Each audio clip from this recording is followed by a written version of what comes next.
Selamat sore. Oke, kita lanjut lagi ya. Pembahasan uraian yang Mbak bagikan.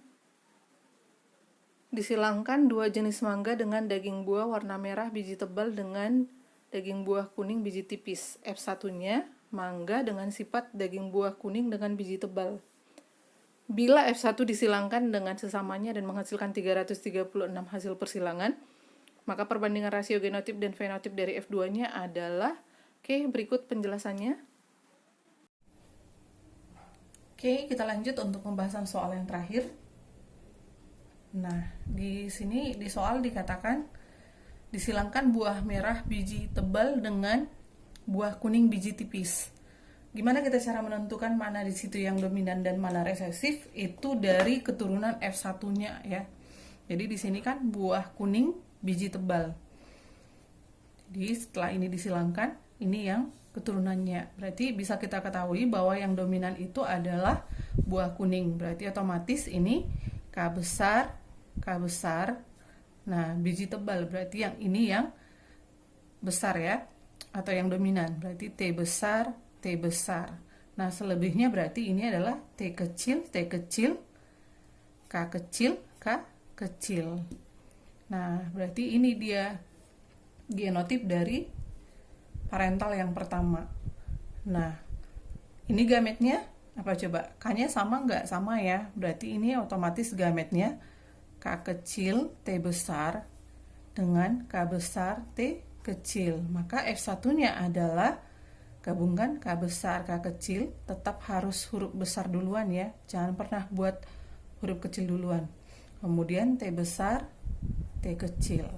Ini dia F1-nya, buah kuning biji tebal.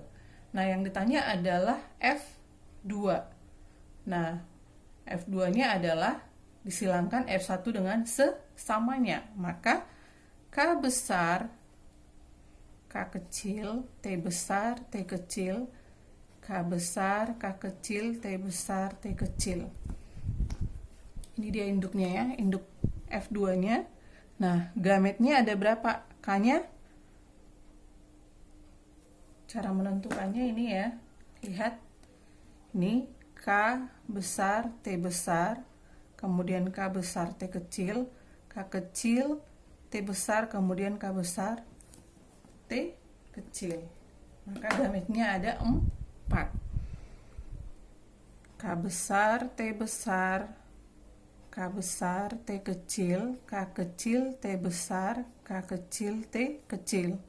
Hal yang sama juga berlaku yang betina ya. K besar, T besar, K besar, T kecil, K kecil, T besar, K kecil, T kecil. Jangan lupa di atas ya, harus buat jenis kelaminnya. Maka F2-nya adalah, kita tinggal masukkan 1, 2, 3, 4 ke dalam tabel yang sudah kita buat ya. Nah, ini dia K besar, T besar, kemudian K besar, T kecil, K kecil, T besar, K kecil, T kecil.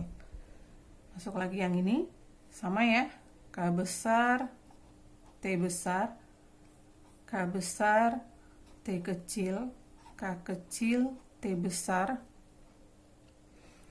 kemudian K kecil, T kecil. Tinggal kita gabungkan. K besar, T besar, T besar. Sudah tahu ya cara menggabungkannya. Kemudian K besar, T besar, T kecil. Lalu K besar, K kecil, T besar, T besar. Lalu K besar, K kecil, T besar, T kecil. Lanjut ini K besar, T besar, T kecil. K besar, T kecil, T kecil. K besar, K kecil, T besar, T kecil. K besar, K kecil, T kecil, T kecil. Lalu ini K besar, K kecil, T besar, T besar. K besar, K kecil, T besar, T kecil. K kecil, T besar, T besar. K kecil, T besar, T kecil. K besar, K kecil, T besar, T kecil. K besar, K kecil, T kecil, T kecil, K kecil, K kecil, T besar, T kecil. Baru yang terakhir, kecil semua ya. Berarti K kecil, K kecil, T kecil, T kecil. Nah, itu dia. Nah, sekarang kita cari rasio genotip dan rasio fenotip. Ingat ya, rasio genotip itu adalah perbandingan dari genotipnya atau sifat yang tidak tampak. Berarti ada K besar, K besar, T besar, T besar ya. Ada K besar, K besar, T besar, T kecil. Nah, untuk membuat perbandingannya, kita perhatikan dulu induknya. Ada berapa sifat? 2 ya. Merah, tebal, kuning, tipis. Atau kuning tebal, berarti lawannya ini adalah merah tipis. Nah, jadi di sini yang kita perhatikan adalah yang dominan. Nah, jadi berarti di sini untuk mengambil perbandingannya harus kita gabungkan yang sama-sama dominan ya. Oke. Nah, jadi rasio genotipnya kemarin kan Mbak sudah kasih tahu ya, kita untuk yang sama-sama dominan kita gabungkan itu huruf pertama, huruf besar, huruf kedua perwakilan dari besar dan kecil. Jadi rasio genotipnya itu adalah K besar, baru kita tarik garis, ini mewakili K besar dan K kecil. Kemudian T besar, ini mewakili T besar dan T kecil. Dibanding K besar, kemudian mewakili K besar, K kecil, T kecil, T kecil. Kemudian banding lagi K kecil, K kecil, T besar, mewakili T besar, T kecil, baru yang terakhir kecil semua. Oke, itu ya. Jadi ini dia. Nah, oke, kita cari ya yang K besar, yang K-nya besar dan T-nya besar. Ini ya, 1, 2, 3, 4, 5, 6, 7, 8, 9. Oke. Rasio fenotip yang K besar, T besar itu ada 9. Oke, kemudian lanjut yang K besar tapi T-nya kecil. Oke, 1, 2, 3. Oke, ini 3. Kemudian yang K-nya kecil tapi T-nya besar. 1, 2, 3. Ini juga 3. Baru sisanya hanya ada 1. Jumlahnya harus pas sesuai tabel ya, 16. Nah, ini dia perbandingan rasio fenotipnya. Nah, fenotipnya apa? Sifat yang tampak. K itu tadi apa? Buah,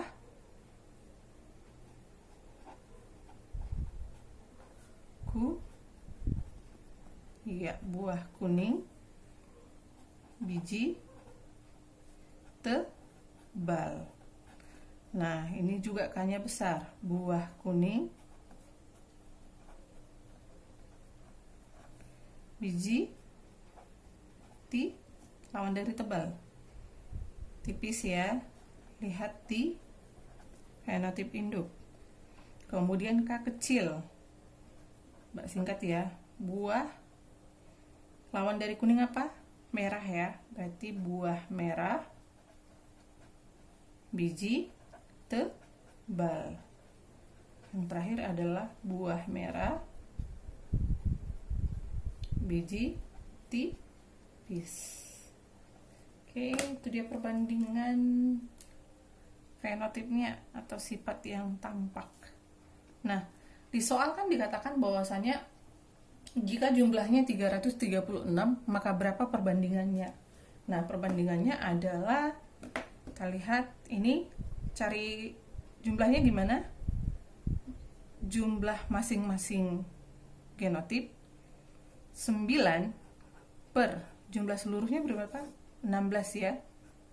Dikali berapa? 336. Nah, ini bisa kita sederhanakan. Ini 1, kemudian ini 21. Oke, maka jumlahnya berapa? Oke, 21 dikali 9. 1 kali 9 9, 2 kali 8 9, 18. Oke, kemudian ini 3/16 dikali 336. Sama ya. Kayak ini 1 kali 3, 3. 2 kali 3, 6. Oke, sama 3/16 dikali 336. Oke, sama 63. Dan yang terakhir 1/16 dikali 336. Berarti dia ada 21. Nah, kalau jumlah keseluruhannya ini tidak pas 336, berarti jalannya salah ya. Nah, tapi kalau ini kalau kita jumlahkan hasilnya pas ya. Oke, nah berarti hasil akhir rasio fenotip dari persilangan buah merah biji tebal dengan buah kuning biji tipis itu adalah 189 dibanding 63 dibanding 63 banding 21. Atau buah kuning biji tebal itu sebanyak 189, buah kuning biji tipis itu sebanyak 63, buah merah biji tebal itu sebanyak 63, dan buah merah biji tipis itu sebanyak 21. Oke, mengerti ya adik-adik? Oke, sekian dulu materi dari Mbak hari ini. Selamat sore, sampai jumpa di waktu yang akan datang. Ingat ya, walaupun libur, tetap jaga kesehatan, tetap semangat, dan tetap jaga kebersihan ya. Dan yang paling utama itu adalah tetap belajar. Oke, sekian dan terima kasih. Selamat sore.